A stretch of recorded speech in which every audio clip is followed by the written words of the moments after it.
नमस्कार, देवभूमि देख रहे हैं आप और आपके साथ मैं हूं अंशिका पाठक। राजधानी देहरादून में सीबीआई की रेड ईसी रोड स्थित एक फ्लैट पर रेड किया गया है। फ्लैट में पहुंचे सीबीआई के कई अधिकारी, एनएचएआई के अधिकारी के यहां रेड पड़ी है। एनएच 74 घोटाले में रेड हुई है। देहरादून में ही एक और जगह पर रेड हुई है, तो रेड लगातार जारी है, छापेमारी की जा रही है। फ्लैट में पहुंचे सीबीआई के कई सारे अधिकारी, एनएचएआई के अधिकारी के ही घर पर रेड।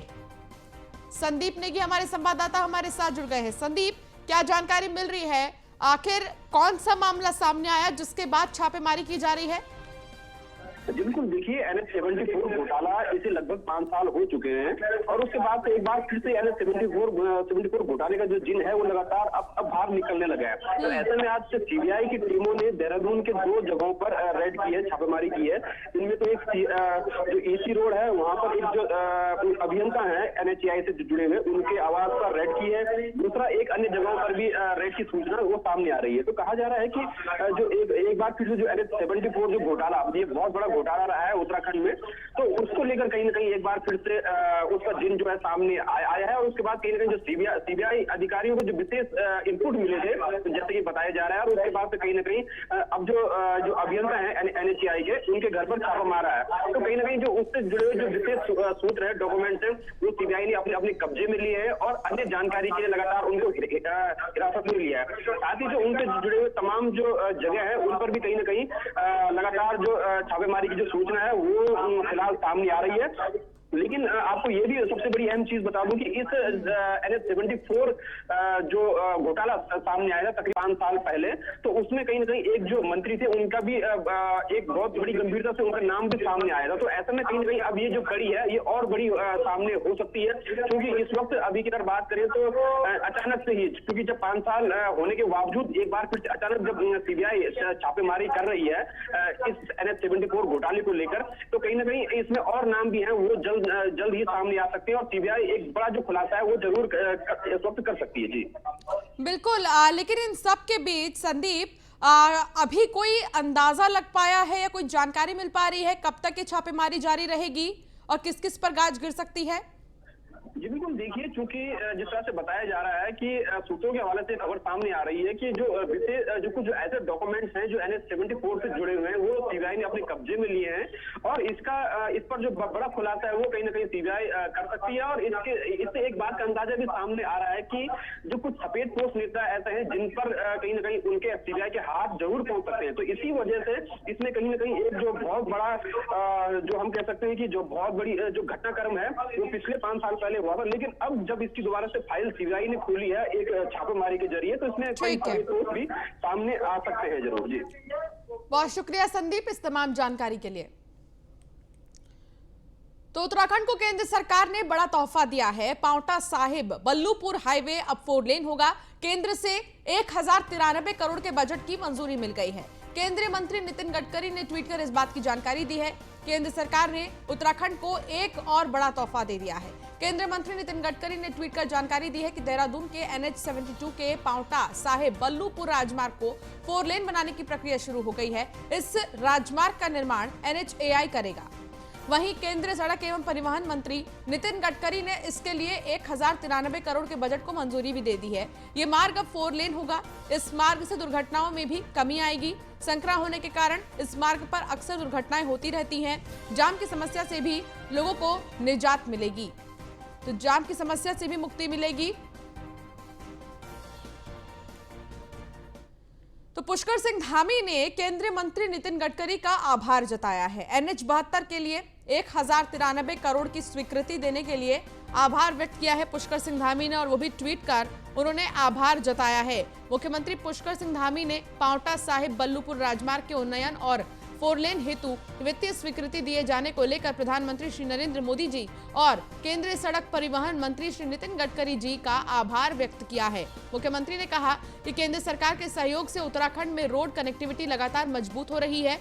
गौरतलब है कि NH 72 के पांवटा साहिब बल्लूपुर खंड का उन्नयन और 4 लेन के निर्माण के लिए 1093 करोड़ की लागत प्रस्तावित थी, जिसके बाद केंद्र सरकार द्वारा इसके लिए बजट की स्वीकृति मिल चुकी है। तो ये ट्वीट किया है पुष्कर सिंह धामी ने और उन्होंने ट्वीट कर खुशी जाहिर की है, आभार व्यक्त किया है नितिन गडकरी का। कई बार नितिन गडकरी से मुलाकात कर चुके हैं पुष्कर सिंह धामी और इस बारे में उन्होंने बातचीत भी की है। उत्तराखंड में बिजली की दरों में 2.68% की बढ़ोतरी हुई है। बिजली नियामक आयोग ने एक नया टैरिफ जारी किया है। साल 2022 से 23 के लिए नया टैरिफ प्लान जारी किया गया है। बीपीएल उपभोक्ताओं पर 4 पैसा प्रति किलोवाट का बोझ पड़ेगा। डोमेस्टिक श्रेणी में 15 पैसे प्रति यूनिट की बढ़ोतरी, कमर्शियल श्रेणी में 16 पैसे प्रति यूनिट की बढ़ोतरी, इंडस्ट्री श्रेणी में 15 पैसे प्रति यूनिट की बढ़ोतरी, नए कनेक्शन लेने में 60 से 80 रुपए की बढ़ोतरी।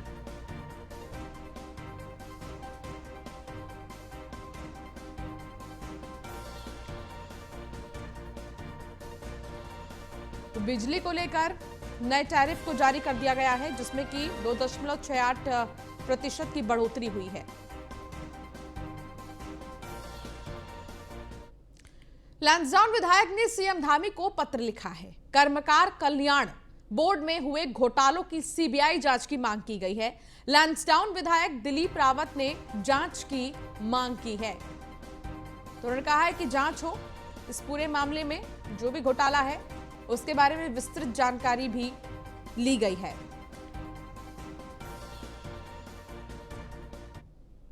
उनका कहना यह था कि हमारे साथ बड़ा अन्याय हुआ है और हमारे नाम पे कुछ लोगों को जो है सामान वितरित कर दिए गए हैं। जो हमारी लड़कियों की शादी के नाम के थे वो पैसे हमको नहीं मिले हैं। हमारे नाम के जो टूल्स थे वो सारे टूल्स जो है अन्य जगह बांट दिए गए हैं। तो इस तरह से भारी अनियमितताएं हैं और कुछ ऐसा भी संज्ञान में आया है कि जो सैनिटरी होता है, नैपकिन, सैनिटरी नैपकिन होता है, वो भी लिए तो गए श्रम विभाग से, कर्मकार बोर्ड से, लेकिन वो बांटे नहीं गए। इस तरह से बहुत सारा मुझे भ्रष्टाचार नज़र आ रहा है और मैं समझता हूँ कि इसी मामले को लेकर कई लोगों ने पीआईएल भी किए माननीय न्यायालय में। तो मुझे लगता है कि इसकी गंभीरता को देखते, क्योंकि इससे लोग हमारी सरकार की ओर भी अंगुली उठाते हैं, तो मैंने कहा कि इसके लिए सीबीआई की जाँच होनी चाहिए और दूध का दूध और पानी का पानी होना चाहिए। तो उनका कहना यह था कि देहरादून में मुख्यमंत्री पुष्कर सिंह धामी ने समीक्षा बैठक की। चारधाम यात्रा से पहले सीएम ने सचिवालय में अहम बैठक की। इस दौरान मुख्यमंत्री ने सरकारी मशीनरी के पेच कसे तो वहीं व्यवस्थाओं को सुचारू करने के कड़े निर्देश भी दिए हैं अधिकारियों को। उन्होंने कहा कि इस बार ज्यादा यात्रियों के आने का अनुमान है, लिहाजा यात्रा में आने वाले श्रद्धालुओं को कोई परेशानी नहीं होनी चाहिए। बता दें कि बैठक में पर्यटन मंत्री सतपाल महाराज समेत कई अधिकारी भी मौजूद थे।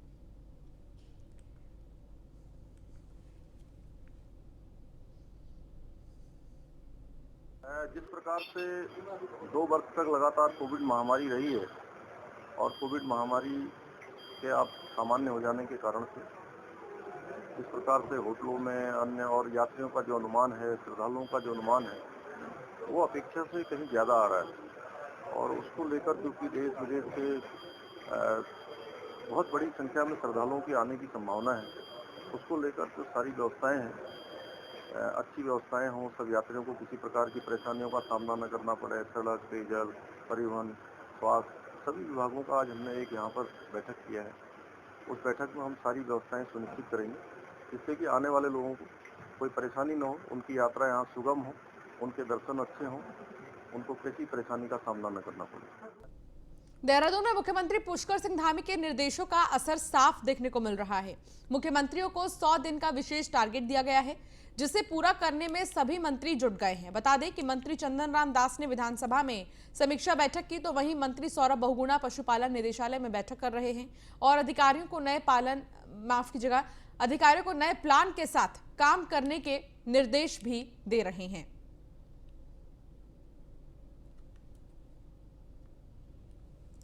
आज मैंने 2 विभागों को बुलाया था, सूक्ष्म लघु और मध्यम उद्योग विभाग को और जनजाति कल्याण के अधिकारियों को। जनजाति कल्याण का जो महकमा है वो हमारे सुदूर क्षेत्र में रहने वाले गरीब जनजाति के लोगों के लिए है। उसमें एकल विद्यालय हैं, हॉस्टल हैं, टीएसपी की योजना है और बहुत सी योजनाएं और उसमें चल रही हैं, जिनके भवन भी बने हैं, जिनमें अच्छी छात्र संख्या भी है और मैंने उनको निर्देश दिया है कि जो ये मैदानी क्षेत्र में बने हैं, पहाड़ में भी जो हमारे अनुसूचित जनजाति के अंतिम छोर पर जो लोग बैठे हैं उनके लिए भी ये सुविधा होनी चाहिए। आज मैंने तो वहीं काशीपुर में महंगाई पर एक बार फिर सियासी पारा चढ़ गया है। कांग्रेस ने महंगाई पर अपने तेवर पूरी तरह से तल्ख कर दिए हैं। विधानसभा के से सड़कों तक कांग्रेस महंगाई के मुद्दे पर सरकार को पूरी तरह से घेरने को मन बना चुकी है। महंगाई से जहां आम आदमी का बजट पूरी तरह से बिगड़ चुका है, तो वहीं रसोई का जायका भी महंगाई की मार से फीका नजर आ रहा है। कांग्रेस नेता नरेंद्र चंद्र सिंह का कहना है कि देश की अर्थव्यवस्था पूरी तरह से चरमरा गई है। 9 दिनों में बढ़ी तेल की कीमतों ने आम आदमी को महंगाई के बोझ तले दबा दिया है।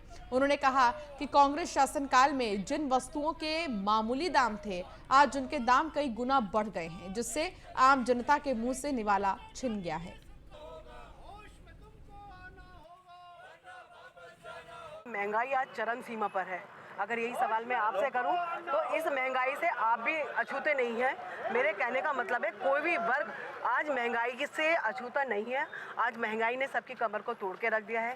भाजपा सरकार ने जो वादा जनता से किया गया था, अच्छे दिनों का वादा किया गया था, आज जनता अपने आप को ठगा हुआ महसूस कर रही है। जिस तरीके से आज दाम बढ़ाए गए हैं, जब इलेक्शन के दौरान अंतर्राष्ट्रीय मार्केट में जब तेल, पेट्रोल, डीजल के कच्चे तेल के दाम बढ़ते हैं, तब तो इलेक्शन को देखते हुए भाजपा की सरकार यह इनके दाम नहीं बढ़ाती है। लेकिन इलेक्शन के समाप्त होते ही जिस तरीके से इनके दाम बढ़ाए गए हैं, उससे जनता अपने आप को ठगा हुआ महसूस कर रही है। कांग्रेस प्रदर्शन कर रही है और कांग्रेस प्रदर्शन करती रहेगी। जब तक इलेक्शन थे तब तक ठीक था, पर जिस हिसाब से डीजल, पेट्रोल और गैस सिलेंडर के दाम बढ़ रहे हैं, उस हिसाब से आम आदमी बहुत परेशानी आएगी। अगर डीजल के दाम बढ़ेंगे, ट्रांसपोर्ट के दाम बढ़ेंगे, तो हर चीज़ के दाम, जैसे सब्जी है, हर चीज़ के दाम बढ़ेंगे, बेसिक नेसेसिटीज़ के हर चीज़ के दाम बढ़ेंगे। उसको रोकना पड़ेगा, क्योंकि कोविड की वजह से वैसे ही हम पिछड़े हुए हैं, पैसे का रोटेशन वैसे ही कम है, और इस समय पे सरकार को आम आदमी की मदद करनी चाहिए, उनको परेशानी में नहीं डालना चाहिए। हरिद्वार में महंगाई के खिलाफ कांग्रेस ने धरना प्रदर्शन किया। 1 अप्रैल से दवाइयों, बिजली और पानी पर बढ़ने वाले दामों के खिलाफ कांग्रेसियों ने डबल इंजन सरकार को घेरा और नारेबाजी भी की। तो वहीं प्रदर्शन में मौजूद कई महिलाओं ने भी सरकार पर गुस्सा जताया और कहा कि अच्छे दिन का सपना दिखाकर बीजेपी ने जनता को गुमराह करने का काम किया है। साथ ही रसोई पर पड़ रही मार से परिवार चलाना मुश्किल हो गया है।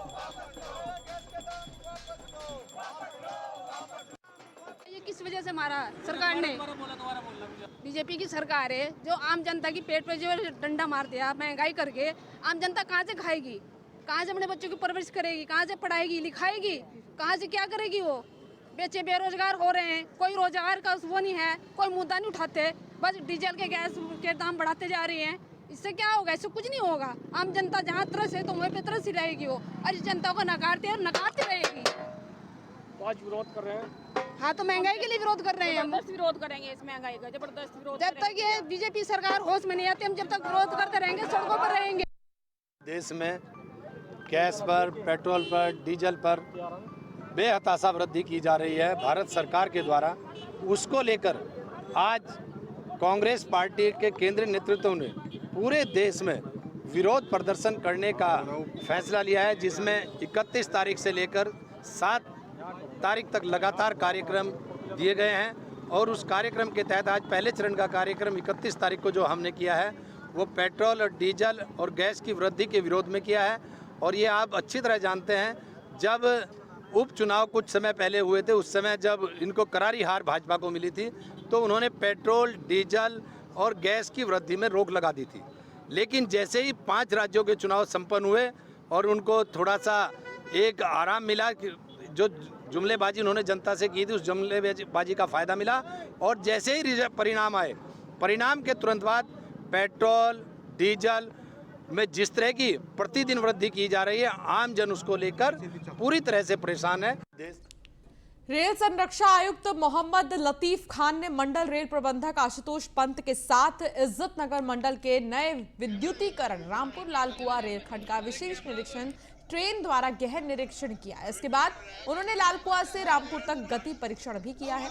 निरीक्षण स्पेशल लालकुआ से लगभग 66 किलोमीटर की दूरी 55 मिनट में तय की गई है। इस दौरान निरीक्षण गाड़ी को 100 किलोमीटर प्रति घंटा की गति से दौड़ाया गया। बता दें कि विद्युतीकरण का काम सितंबर 2021 में शुरू किया गया था और इसकी लागत करीब 75 करोड़ है। ये जो रेलखंड है वो रामपुर से लेकर लाल कुआं तक का है और इसका अभी जो भी इसमें इंस्पेक्शन किया है CRS महोदय ने, वो विद्युतीकरण से संबंधित है।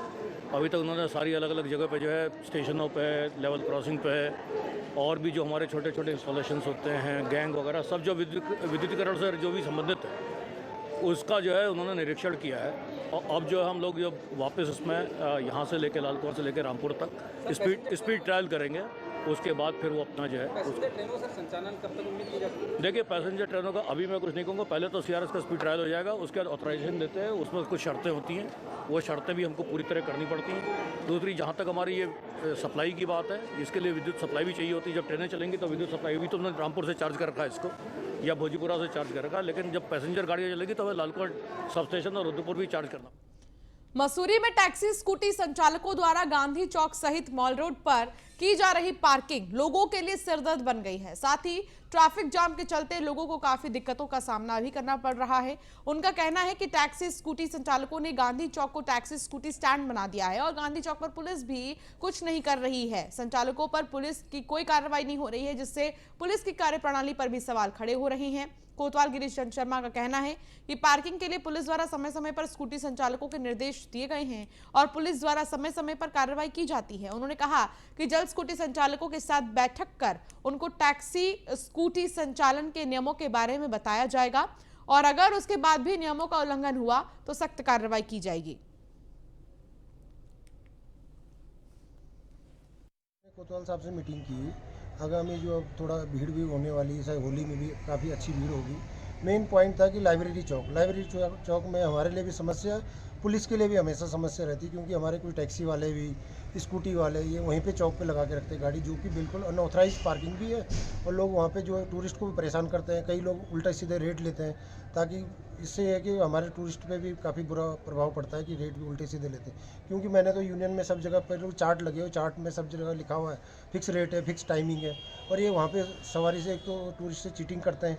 तो मैं चाहता हूँ कि सब जो भी टूरिस्ट आए वो नीचे हमारे ऑफिस में आए, वहाँ टैक्सी यूनियन से गाड़ियाँ ले और उनको भी हमारा अच्छा मैसेज जाए कि मसूरी एक अच्छी जगह है, अच्छा पर्यटक स्थल है। कोतवाल साहब, हाँ, ये आज टैक्सी यूनियन के पदाधिकारियों से आगामी सीजन के संबंध में वार्ता हुई है और इस वार्ता में एक्चुअली कुछ जगहें ऐसी हैं जहाँ टैक्सी और ये पब्लिक व्हीकल्स अनऑथराइज तरीके से खड़े हो रहे हैं, जिससे रोड जाम इत्यादि की समस्या आती है या जिससे यात्रियों को या यहाँ आने वाले टूरिस्टों को परेशानी का सामना करना पड़ता है। उस संबंध में वार्ता की गई, तो उसमें टैक्सी यूनियन द्वारा अपने सुझाव रखे गए हैं और कुछ हमारी तरफ से उनको सुझाव दिए गए हैं और आने वाले समय में जो सुझाव हमारे पास आए हैं उनमें कार्रवाई की जाएगी। हाँ, तो वहीं भारतीय किसान यूनियन अम्बावत के राष्ट्रीय महासचिव नितिन, युवा प्रदेश अध्यक्ष अखलाल और युवा जिला अध्यक्ष परविंदर चौधरी ने अपने कई समर्थकों सहित संगठन को अलविदा कह दिया है। यूनियन के तीनों पदाधिकारियों ने यूनियन के केंद्रीय नेतृत्व और प्रदेश के कई पदाधिकारियों पर संगठन के समर्पित नेताओं और कार्यकर्ताओं की उपेक्षा करने के लिए आरोप लगाए हैं। उन्होंने सामूहिक रूप से अपने इस्तीफे राष्ट्रीय अध्यक्ष ऋषिपाल अंबावता को भेज दिए हैं। उन्होंने कहा कि जो जमीन से जुड़े और किसानों के दिलों पर राज करने वाले नेता और कार्यकर्ता हैं, उन्हें ना तो कोई सम्मान दिया जा रहा है और ना ही उन्हें संगठन में खास तवज्जो दी जा रही है। और फिलहाल इस बुलेटिन में इतना ही। आप बने रहिए न्यूज़ 1 इंडिया के साथ। नमस्कार।